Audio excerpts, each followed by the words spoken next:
Kalian pernah penasaran gak sih sebenarnya ada bukti apa di balik cerita Natal yang sering kita dengar? Hari ini kita bakal telusuri jejak seorang jurnalis investigatif, Lee Strobel, waktu dia mencoba menjawab pertanyaan itu. Oke, kita mulai ya.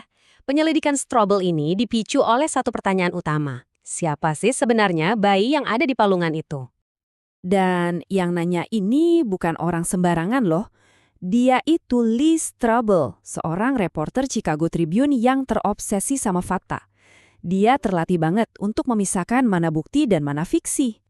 Tapi tunggu dulu, ini bukan sekedar lipitan biasa buat dia.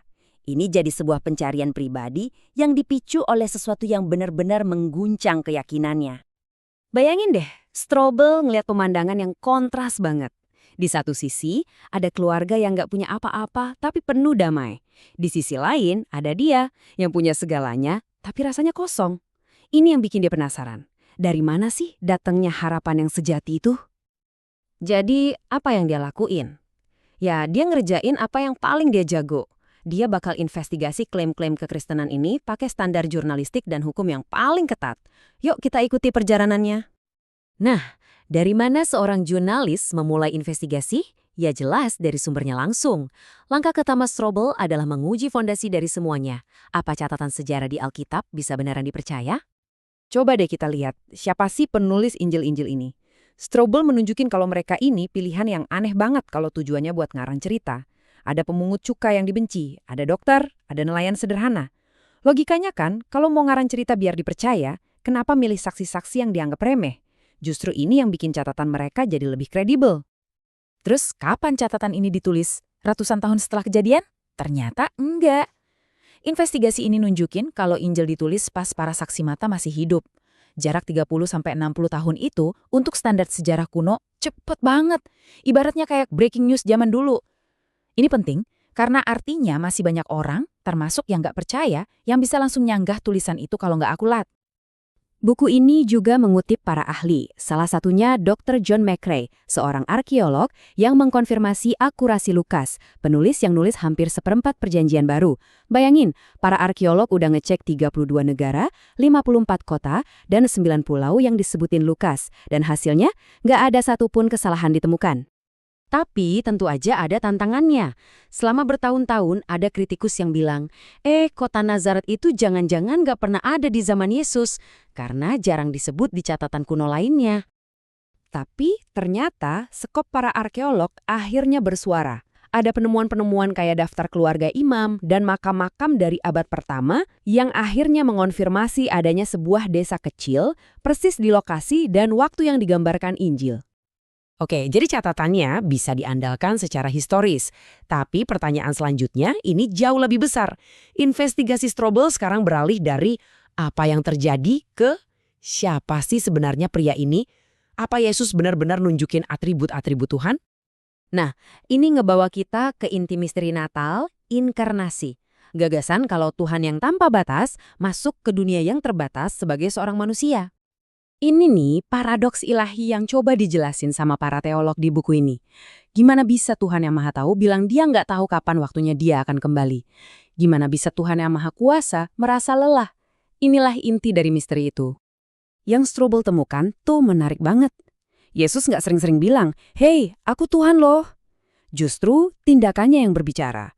Contohnya, waktu dia bilang, "Dosamu diampuni," semua orang di situ paham artinya. Dalam budaya mereka, cuma Tuhan yang bisa ngampunin dosa.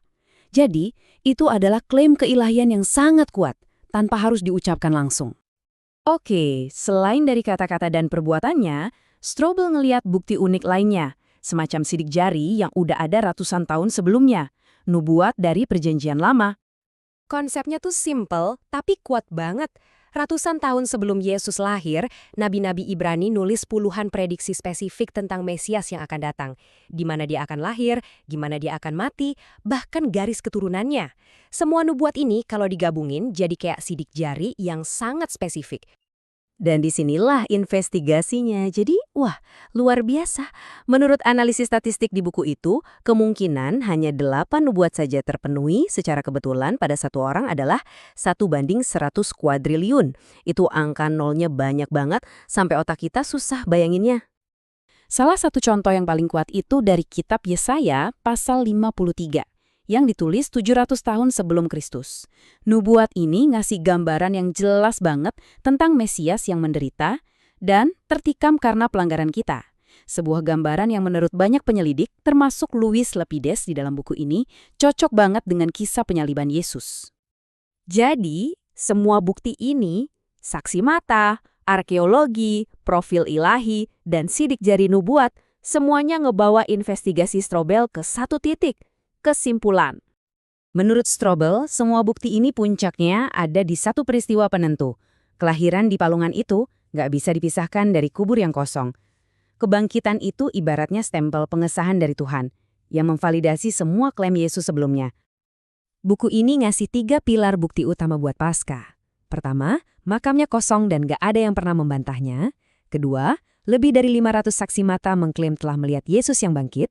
Dan ketiga, para muridnya berubah dari pengecut yang ketakutan jadi pemberita berani yang rela mati untuk keyakinan mereka.